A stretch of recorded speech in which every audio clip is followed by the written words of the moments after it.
Hi friends, నేను మీ సునీత.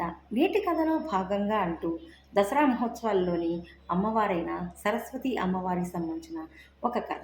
ఈ కథ నేను దేవి భాగవతంలోని కథని తీసుకోవడం జరుగుతుంది. ఓకే ఫ్రెండ్స్, అంతకన్నా ముందుగా నా ఛానల్ చూస్తున్న ప్రతి ఒక్కరికి కూడా పేరు పేరున నా ధన్యవాదాలు తెలియజేస్తున్నాను. ఇంకా మరింత ఉత్సాహంతో మరింత మంచి మంచి కథల్ని, మంచి మంచి విషయాల్ని నేను మీతో పంచుకోవాలి అంటే ముందుగా నా ఛానల్ని ప్రతి ఒక్కరూ కూడా సబ్స్క్రైబ్ చేసుకోండి. నా వీడియోస్ని చివరి వరకు చూసి చక్కగా లైక్ చేసి కామెంట్ చేయండి. ఫర్దర్ వీడియోలో ఆ కామెంట్స్ నేను పరిగణనకు తీసుకుంటాను. అలాగే ప్రతి ఒక్క ఫ్రెండ్స్కి కూడా మీరు షేర్ చేయండి. ఓకే ఫ్రెండ్స్, ముందుగా మన కథలోకి వద్దాము. పూర్వం శంభు నిశంభులు అనే ఇద్దరు రాక్షసులు ఉన్నారు.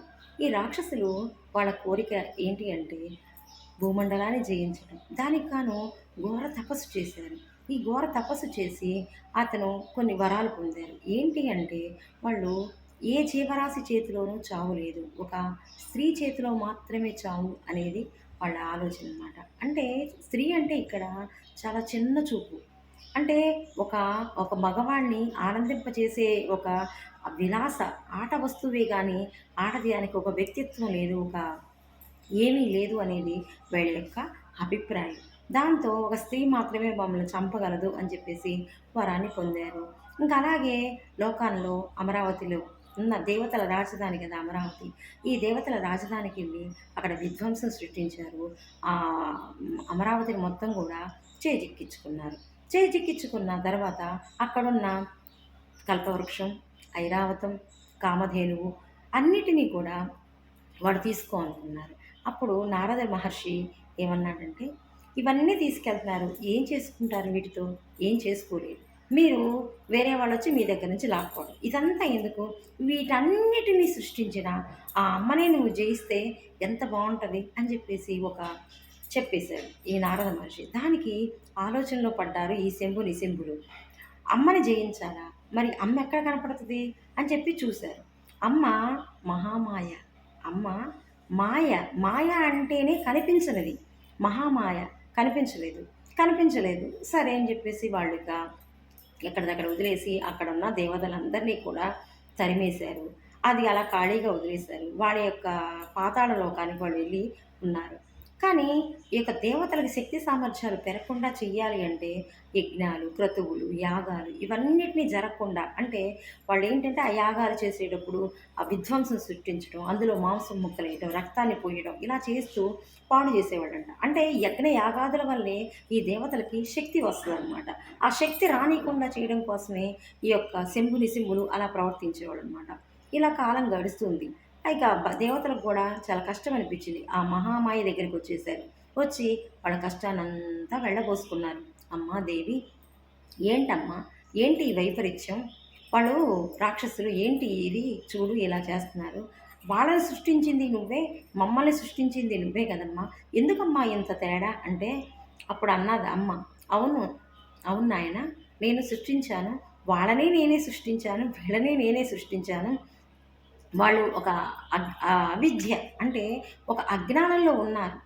ఆడది అని అంటే ఒక చిన్న చూపులో ఉన్నారు. ఆడదంటే అబల అనే వాళ్ళు అనుకుంటున్నారు. ఇప్పుడు ఒక చిన్న మర్రి విత్తనం ఉంది. మర్రి విత్తనం ఎంత? కానీ ఆ మహావృక్షమే గొప్ప అనుకుంటున్నారు కానీ ఆ మహావృక్షాన్ని పుట్టించిన ఆ గింజ ఎంత చిన్నది.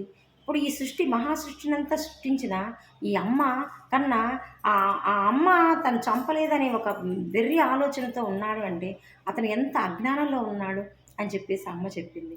నేను చెప్పేది ఏంటి అంటే రాక్షసులైనా దేవతలైనా సృష్టించింది నేనే. ఆ సృష్టించడం వరకే.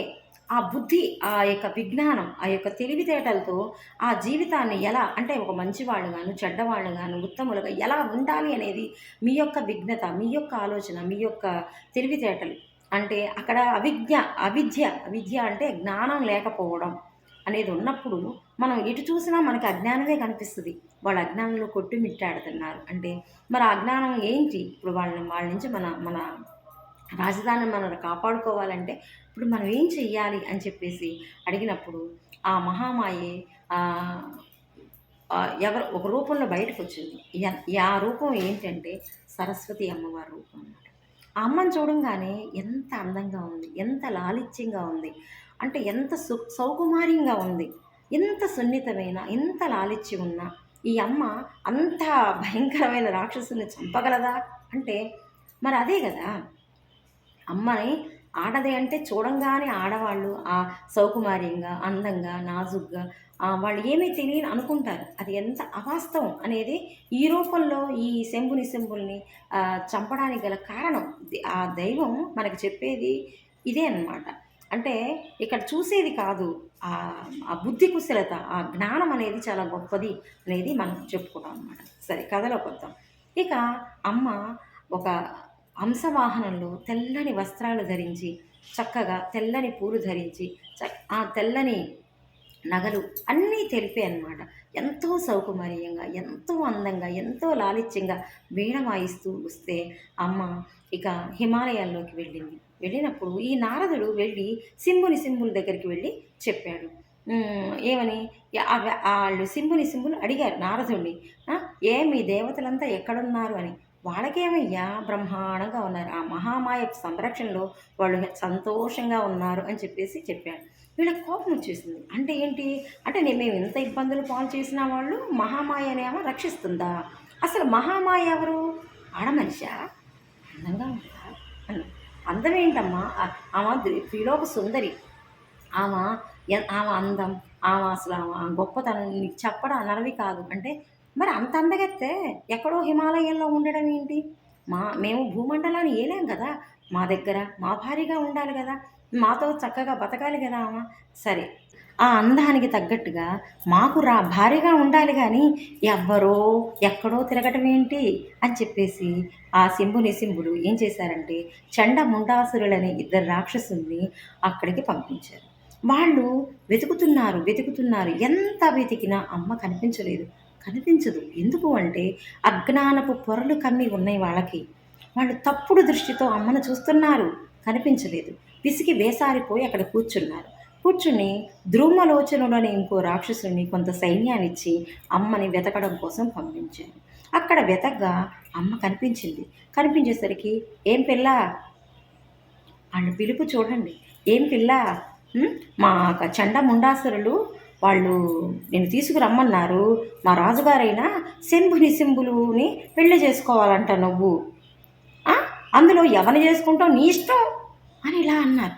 అనేసరికి ఏం మాట్లాడుతున్నావురా? తప్పురా. అమ్మను కోరుకోవచ్చా? అమ్మను కోరుకోవటం ఎంత అజ్ఞానం రా, పో అంది. అనేసరికి వాడు మొండివాడు. వాడేంటంటే నేనేదో ఘనకార్యం చేస్తాను అని నన్ను పంపించారు. నేను మళ్ళీ ఈ పని చూసి కూడా తీసుకురాకపోతే మళ్ళీ అది అవమానంగా ఫీల్ అయిపోయి ఆడేం చేశాడంటే ఆ మెడ పట్టుకుందామని హంసని మెడ పట్టుకోగానే ఒక్కసారిగా హంస సింహం అయిపోయింది.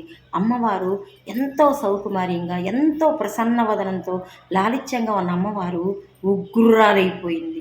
ఒక్కసారిగా ఎర్రని వస్త్రాలు ధరించి అంత పెద్ద సింహంతో 12 చేతులతో 12 ఆయుధాలతో అలాగా అమ్మ ఒక్కసారిగా ఆ సింహం మీద పడి అతని కంఠాన్ని ఉరికేసింది, చంపేసింది. అక్కడున్న వాళ్ళు పరిగెత్తుకుంటూ వచ్చి చండముండాసుడి దగ్గరికి వచ్చి ఇక జరిగిందంతా చెప్పారు. అది హంస కాదు నాయనా, హంస కాస్త సింహం అయిపోయింది, మెడ కొరికేసింది అని చెప్పేసి వాళ్ళు వెళ్ళారు. వాళ్ళని కూడా అమ్మ చేతులు ఆయుధాలు, పాశం, ఆ పాశానికి ఆకలి ఎక్కువ, ఉగ్గురాలైపోయింది. అలా ఒక్కొక్కళ్ళని నరుకుతూ ఉంది, చంపుతూ ఉంది. అలా బీభత్సం అసలు భయానకం సృష్టించిందనమాట. అలా మొత్తానికి అందరిని చంపింది. అందులో ఉన్నవాడు వెళ్ళి మన యొక్క శంభుల దగ్గరికి ఇక్కడ జరిగిందంతా చెప్పేసరికి వాళ్ళు వచ్చేసరికి ఆమె కనపట్టల్లా వాళ్ళకు కూడా. ఎందుకు కనపడుతుంది? ఆమెని ఒక కన్యకామణిగా చూస్తున్నారు, ఒక స్త్రీగా చూడటల్లా, ఒక అమ్మగా చూడటల్లా. ఆమెలోని గమనించింది. ఆమె ఏ దృష్టితో చూస్తున్నారు? ఆమెను ఒక కామ దృష్టితో చూస్తున్నారు, ఒక తప్పుడు దృష్టితో చూస్తున్నారు. అప్పుడు కనపట్టల్లా అమ్మ. అప్పుడు మొత్తానికి ఇక పిలిచి నువ్వు బయటికి రావాలి అని అలా అన్నీ చేసినప్పుడు యుద్ధం చేశారు. ఇక ఆమె 18 భుజాలు కలిగిన చేతులతో, ఆయుధాలతో మొత్తానికి ఘోరంగా పోరాడి మొత్తానికి అతన్ని ఆ శంభుని చంపేసింది. ఈ కథ ద్వారా అమ్మవారు మనకి ఏం తెలియచెప్పారు అంటే, మన సమాజంలో స్త్రీ అంటే ఒక సౌకుమార్యం, ఒక అందం, ఒక మగవాడికి అనుకువగా మెలగాలి, కింద పని ఉండాలి. ఇదంతా కాదు. అమ్మని అర్థం చేసుకోవాలి. ఆడదాన్ని అర్థం చేసుకోవాలి. ఆడదాన్ని శక్తి సామర్థ్యాల్ని పట్టి ఆడదాన్ని మనం తిరిగి ఆమె నుంచి మనం అనేక విషయాలని తెలుసుకొని పొందాలి. అవన్నీ మర్చిపోతున్నాడు. అదంతా కారణం ఏంటంటే మగవాడి అబుద్ధి. ఇక్కడ రాక్షసుడు. ఇక్కడ సమాజంలో కూడా అంతే. ఆడదంటే చిన్న చూపు, అమర్యాద అవన్నీ కాదు. ఆమె ఎంత సౌకుమార్యంగా ఉండగలదో అంత కాళికామాతలాగా, ఒక మహామాయలాగా దేనైనా ఛేదించగలదు అనేది ఈ కథ ద్వారా మనకి అమ్మవారు చెప్పారనమాట. ఈ అమ్మవారిని మనం ఆరాధించడం వలన మనకి విజ్ఞానం, చదువు, అన్ని విషయాల్లో సంస్కారం, అన్ని విషయాలు కూడా మనకు అబ్బుతాయి. అవి అబ్బినప్పుడే మనం ఏదైనా సక్రమంగా ఆలోచించగలుగుతాము. మంచి నడవడికతో ముందుకి వెళ్ళగలుగుతాము. మన జీవితాన్ని సుభిక్షం చేసుకుంటాము. ఈ కథ ద్వారా చెప్పడం జరిగింది.